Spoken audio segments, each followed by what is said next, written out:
Kapag may narinig na sirena, maisusugod sa ospital ang ambulansya. Pero paano kung ang rumaragasang ambulansya mismo ang nakabiktima? Nako! Nadisgrasya na!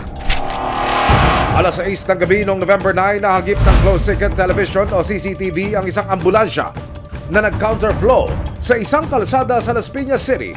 Pero paglagpas nito sa pedestrian lane, isang lalaki ang nahagip at bigla na lang tumilapon sa kalsada. Sa may pedestrian lane naman talaga siya tumawid, yung tamang tawiran. Tapos nakita ko na lang, may nagre-revive. May kotse kasi doon eh. Kala ko nga, iyon yung nakasagasa. Ang biktima, kinilalang si Marvin Marquez, 34 na taong gulang. Pauwi na po siya, dala-dala po niya yung bigas. Tumawid po ulit siya dito, biro mo po yun. Pwede kang tumawid na dito, sir, kung talagang gusto mo nang tumawid eh. Pero pinili niya pa rin po sa may tamang tawiran.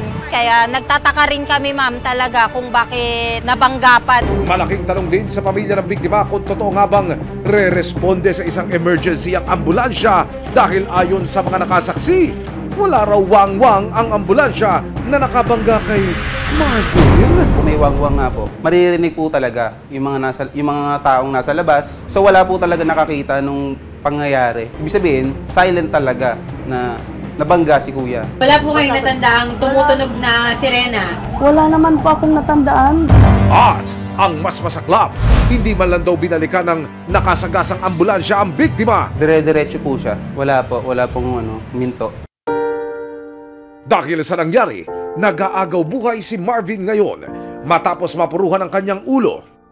Kamusta na ho siya ngayon? Ano ho ang kanyang lagay sa pagamutan? Unstable pa rin, sir. Hindi pa masabi rin ng doktor kung magiging okay or hindi. Kasi may tubo pa rin sa kanya, sir, na nakapasok eh. Tapos hindi pa po alam kung kailan siya totally gising. Kuha ang cellphone video na ito nito lang Huwebes. Makikita ang kasalukuyang sitwasyon ng biktima. Hirap pa rin ang kalagayan at nakatubo na sa ICU ng ospital.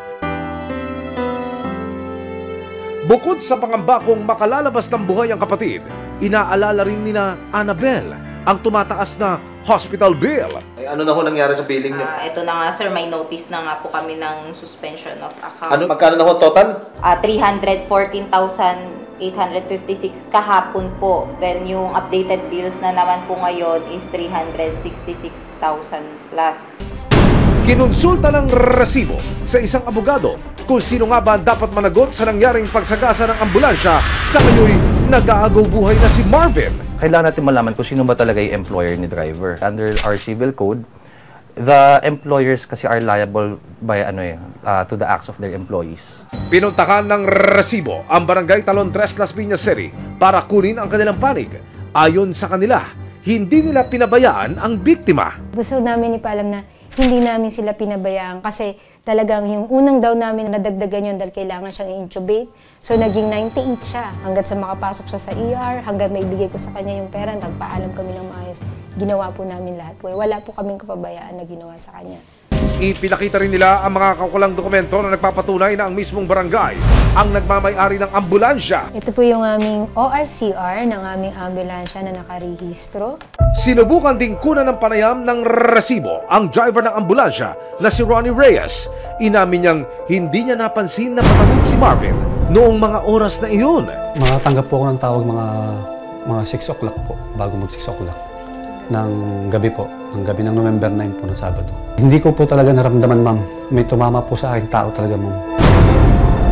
Kasi una-una po, ang po sa ambulansya, pumigil ng tamang tao, wala ka sakay, hihintuan mo talaga yun, kukunin mo yung tao. At ang wangwang ko po talaga, pulsa rin po kasi na ako pulsa rin po talaga ako pag ganun eh. Hindi ko siya narinig tumama sa akin. Malaking tanong din sa pamilya ng biktima kung totoo nga bang re-responde sa isang emergency ang ambulansya. Ito po yung katibayan na tumawag po ang command center na naka-on duty po ako nung araw na yun. Nakalagay po rito lahat ang pangalan po ng pasyente at ang address po ng pasyente. Hinanap ng resibo ang sinasabing pasyente na kinailangang respondihan ni Ronnie noong gabi na mangyari ang aksidente.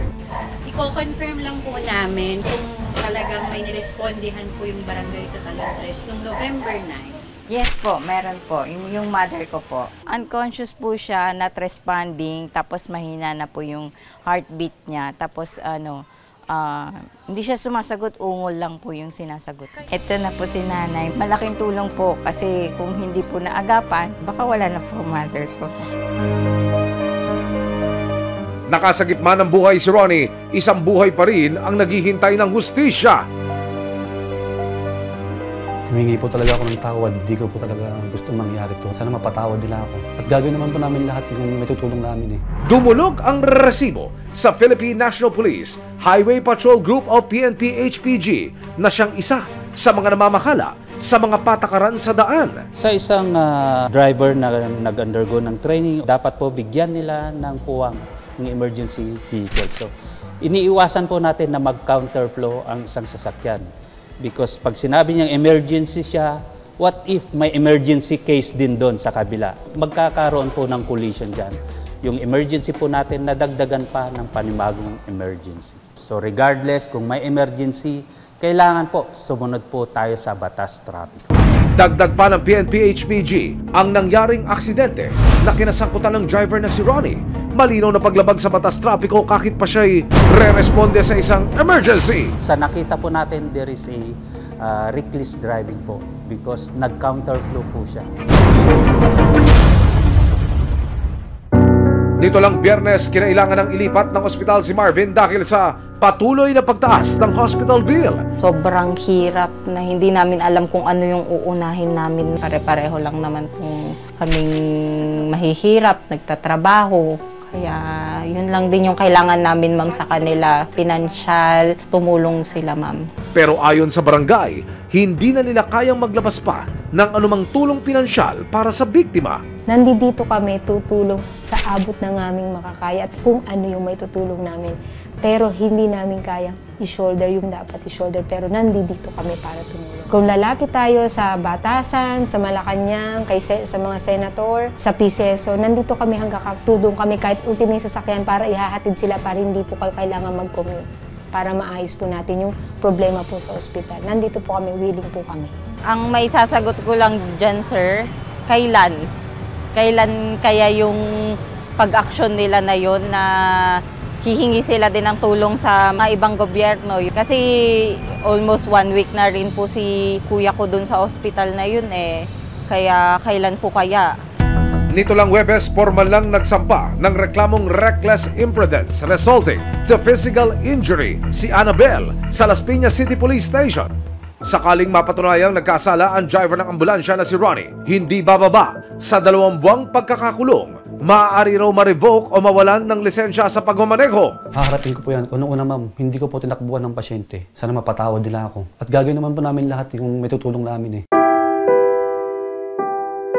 Sa nangyaring aksidente, isang buhay ang nailigtas pero isang buhay rin ang napinsala. At sa mata ng batas, lalong-lalo na't naresibuhan ang nangyaring aksidente, kailangang pagbayarin ang sino mang nagkasala lalo pat buhay ng biktima ang nalagay sa alanganin.